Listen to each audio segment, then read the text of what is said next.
بسم الله الرحمن الرحیم الحمد لله رب العالمین و الصلاة و السلام علی سیدنا و نبینا ابی القاسم المصطفى محمد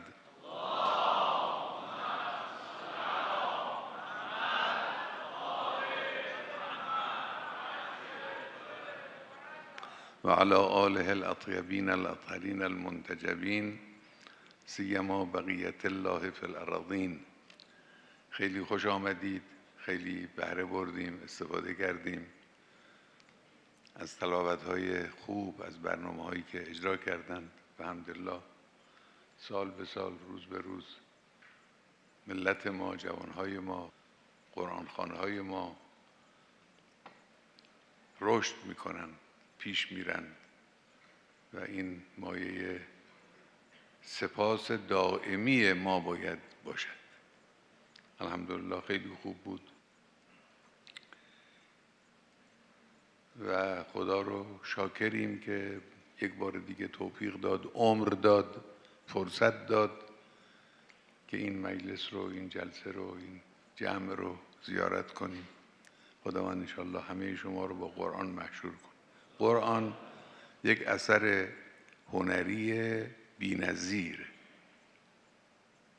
یعنی یک جنبه از عظمت قرآن و اهمیت قرآن عبارت است از زیبایی هنری قرآن. اتفاقاً اون چیزی که در درجه اول دلها رو جذب کرد مثل مغناطیس به سمت اسلام، همین جنبه هنری قرآن بود. عرب‌ها هم موسیقی الفاظ رو میفهمیدند، هم با زبان ادب آشنا بودند. در اون محیط عربی اینجوری بود.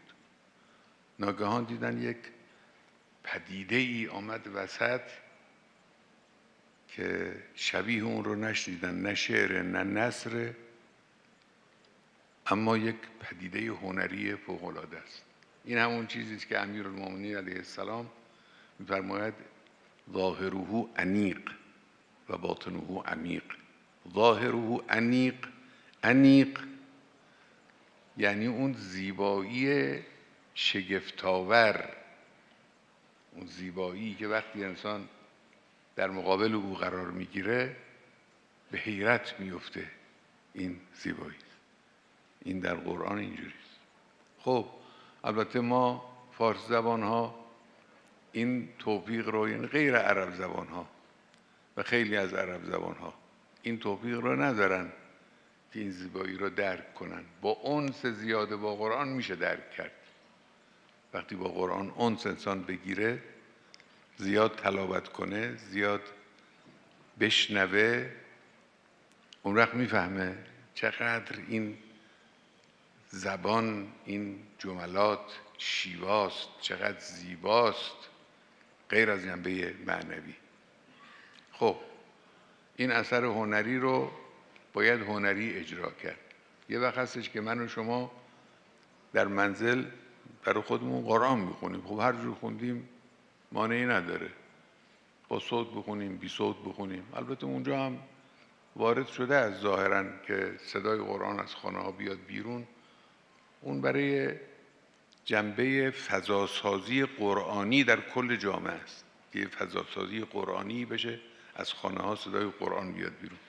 لکن وقتی انسان تنها میخونه، برای خودش میخونه، خب یواش بخونه، بلند بخونه، آهسته بخونه، با صوت بخونه، فرقی نمیکنه. اما وقتی شما مخاطبی دارید، مجلسی مثلا میخوانید، اینجا میخواید مخاطب رو تحت تاثیر قرار بدید دیگه. اینجا باید هنر بیاد وسط میدان. اینجاست که هنر بایستی نقش ایفا کنه. این اثر هنری رو،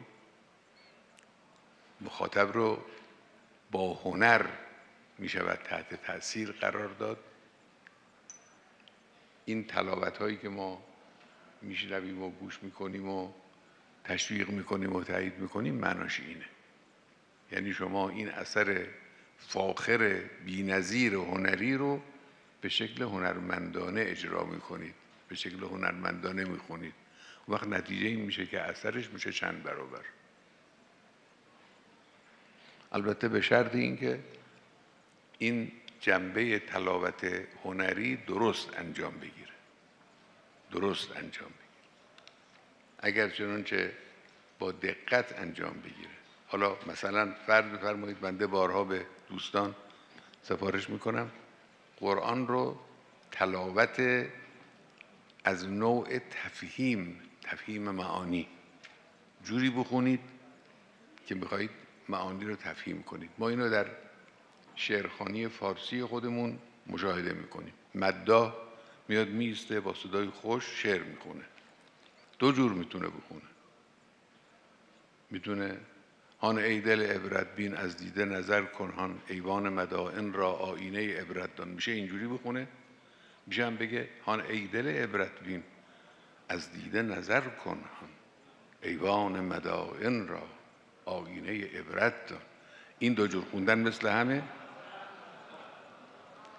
این دو جور خوندن مثل هم نیست. دومی اینجوریست که شما روی جملات، روی کلمات تکیه مناسب میکنید.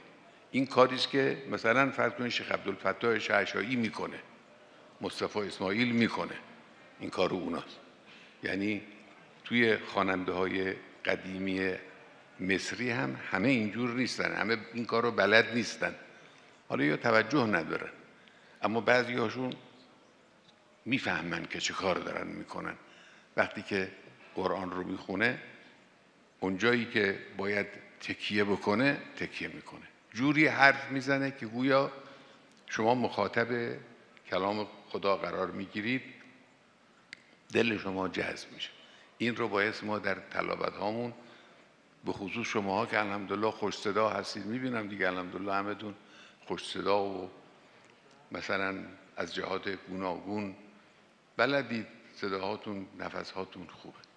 خب حالا این در قرآن خوندن ما در محافل و مجالس بایستی این معنا وجود داشته باشه. یکی از کارهای لازم این است که اون جنبه دوم رو و باطنه عمیق، اون باطنه عمیق که البته با همین کار هنری ارتباط هم داره، ارتباط پیدا میکنه.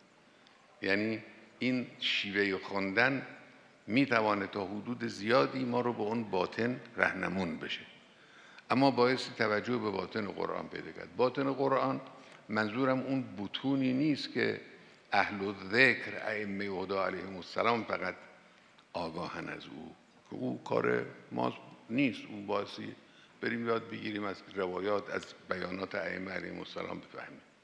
مراد همین عبارت ظاهره. قرآن میگه والعاقبة للمتقین.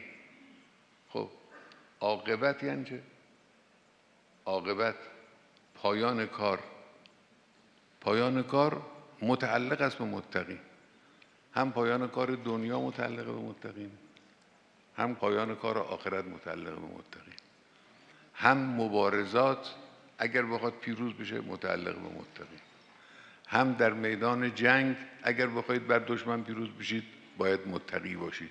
ببینید دقت بکنید، عاقبت مال متقینه. اینو یه خورده عمق پیدا کنیم، دقت پیدا کنیم، از جمله نگذریم. ولنبلونکم بشیء من الخوف والجوع ونقص من الاموال والانفس والثمرات وبشر الصابرین الذین اذا اصابتهم. این خوف چیه؟ جوع چیه؟ این رو بایستی تأمل کنه انسان بر روی این کلمات، بر روی این مفاهیم. این معناش همون تدبر در قرآنه. این تدبر در قرآن این هاست. باطنه عمیق. حالا این باطنه عمیق، این عمق رو هر کسی به اندازه توانایی خودش، به اندازه آگاهی های خودش، مطالعات خودش، فهم و هوش خودش میتوانه پیش بره. همه به یک اندازه پیش نمیرن. ما میتونیم این دست و پایی بزنیم، بالاخره این دست و پا رو بزنیم. یعنی دقت بکنید که از قرآن چیز بفهمیم، معارف بفهمیم. اینی که گفته می شود که از قرآن درس زندگی بیاموزیم، معناش این نیست که مثلا فرض کنید که بایستی ما قوانین و مقررات راهنمایی رانندگی هم تو قرآن پیدا کنیم. نه، قرآن ذهن ما رو به معارف عالی مزین میکنه. وقتی انسان ذهنش با معارف عالی بالا رفت، همه چیزهای عالم رو میتونه بفهمه. حکمت میاموزه. حکمت، اون که برای جوهر دانایی است، بر همه کاریش توانایی است. وقتی فهمیدید شما که معارف قرآنی این هاست، اینا در ذهن جامعه، در ذهن مجموعه مجتمع در این کشور مثلا، یا مجموعه قرآنی ما لااقل تثبیت شد، اون وقت بابهای معارف گوناگون بشری به روی انسان باز میشه. این است که به نظر من یکی از کارهایی که خیلی مهمه عبارت است از این که ما دوره‌های قرآن رو، جلسات قرآن رو زیاد کنیم. جلسات قرآن، حالا در گذشته البته توجه قرآنی قابل مقایسه با امروز نیست، نمیشه گفت 100م، 1000م هم نبود. اون زمانی که ما خب بودیم توی عرصه و میدیدیم، واقعا 1000م حالا هم نبود. اما بعضی از عادتهای خوب وجود داشت که حالا به خاطر تلویزیون قرآن و رادیوی تلاوت و اینها که داریم که خیلی هم خوبه، این چیزایی خورده عقب افتاده، باید جبران بشه. یکیش همین دوره‌های خانگی قرآن بود. یکیش همین قرآن در مساجد یا در حسینیه ها بود. مساجد رو پایگاه قرآن قرار بدید. دو جور هم میشه جلسه قرآنی تشکیل داد. یکی همین که دور هم جمع بشن و یک استادی نشسته اینجا بخونن، قرآن افراد رو تصحیح کنه، نکات رو بگه، تذکرات رو بگه. این یک جوره. یه جور هم این است که جمع بشن، یه نفر بره رو منبر بنا کنه قرآن خوندن. قرآن بخونه نیم ساعت، 1 ساعت قرآن بخونه، مثل منبری که میره منبر، شما میشینید پای منبرش، قرآن خوان، تالی قرآن، تلاوتگر بره روی منبر بنشینه و شروع کنه قرآن خوندن. شما بنشینید گوش کنید، از رو قرآن باز کنید، نگاه کنید که این کار البته یواش یواش معمول شده. من واقعا این کاری که در ماه رمضان ها در مشهد و قم و دیگه، حالا در خیلی از شهرهای دیگه راه افتاده است که جمع میشن توی صحن و قرآن میخونند و یک جزء رو قرآن رو میخونن، همه گوش میکنن، واقعا لذت میبرم من وقتی میبینم توی تلویزیون این کار رو، که از قم هم این کار شروع شد، دیگران هم یاد گرفتن، خیلی کار خوبیه. این باعثی در مساجد مختلف در طول سال، نه فقط ماه رمضان، در طول سال این کار باید تکرار بشه. مساجد گوناگون پایگاه‌های قرآن باشن، اعلان کنن مثلا فرض کنید که شب جمعه، شب پنجشنبه، شب شنبه، هر یه شبی مثلا در هفته، اگر هر شب نمی شود، یه نفر خواننده قرآن بیاد بنشینه اونجا، شما هم برید بنشینید اونجا و قرآن رو باز کنید، او بخونه، شما نگاه کنید و به ترجمه هم مراجعه کنید. ترجمه های خوب. اون زمان ما وقتی که بنده تفسیر میگفتم مشهد، سالها پیش، 10 سال پیش، اون وقتا 1-2 تا ترجمه قرآن بود، اونم ناقص. الان به حمدالله ترجمه های بسیار خوب متعدد وجود داره در دسترس مردم، این ترجمه ها رو بگیرن نگاه کنن. این یک کار دیگه جلسات تفسیر هم بسیار بسیار مهمه. کسانی که میتوانن، کسانی که بلدن، عمدتاً آیان روحانیون محترم، فضلای محترم، کسانی که با قرآن انس دارن، مطالعه کنن، فکر کنن، مباحث تفسیری رو بیان کنن، سطح معارف جامعه رو بیارن بالا. خب بالاخره اینی که فرمود ان هذا القرآن یهدی للتی هی اقوم. اقوم یعنی استوارتر، بهتر، قویتر، با قوامتر. اقوم یعنی این قرآن اقوم را به شما نشان میده، شما رو به سمت اقوم راهنمایی. اقوم در چی؟ اقوم در زندگی دنیاتون، اقوم در کسب عزتتون، اقوم در ایجاد حکومتتون و اقوم در زندگی حقیقی و حیات اخرویتون که اون حیات حقیقی است. لهی الحیوان. این قرآن، معارف قرآنی وقتی همه گیر بشه اینجوری میشه. ما البته امروز خیلی پیشرفت کردیم به حمدالله، اما کمه نسبت به اون چی که باید باشه، کمه. با اینکه نسبت به گذشته بسیار زیاده. لکن بیشتر از این باید جوری بشود که جامعه ما، مرد و زن ما، جوانهای ما با معارف قرآنی انس بگیرن، اصلا معارف قرآنی حاکم بر ذهنها باشه. اگر این شد قدرت استدلال به وجود میاد، قوت دفاع به وجود میاد، ایمانها کامل میشه، حرکتها. در مورد جلسات قرآنی هم خب حالا البته تشویق میکنید، شما خواننده رو میگید الله الله الله میکنید و تشویق هم میکنید و بعضی هم یه خود بالاتر از این روی نوارای عرب ها که میاد اونای هیاهوهای انجام میدن. طبیعت اونها اینجور نیست که این جزء لوازم قرآن باشه. بعضی ها سعی میکنن همونا رو عیناً تقلید کنن که لزومی نداره، تشویق هم خوبه، اشکالی نداره. منتها من میبینم گاهی اوقات بعضی از این خواننده های خارجی که میان اینجا مال کشورهای عربی و بعضیشون هم انصافاً خوبن، همشون یک جور نیستن، میان اینجا میخونن، این حضاری که تو جلسه نشستن که انه موظفند بعد از هر آیه‌ای یا نصف آیه‌ای که او میخونه با صدای بلند تشویق کنه. چه لزومی داره؟ یک عیب بزرگش اینه که اون میفهمه شما درست نمیفهمید تلاوت رو چون او بد میخونه شما میگید الله الله، او میفهمه که شما ملتفت نیستید. نه، شما سعی کنید اونجایی که خوب میخونه، البته بچه‌های خودمون رو هر چی تشویق کنید اشکال نداره، من با اینا مخالف نیستم.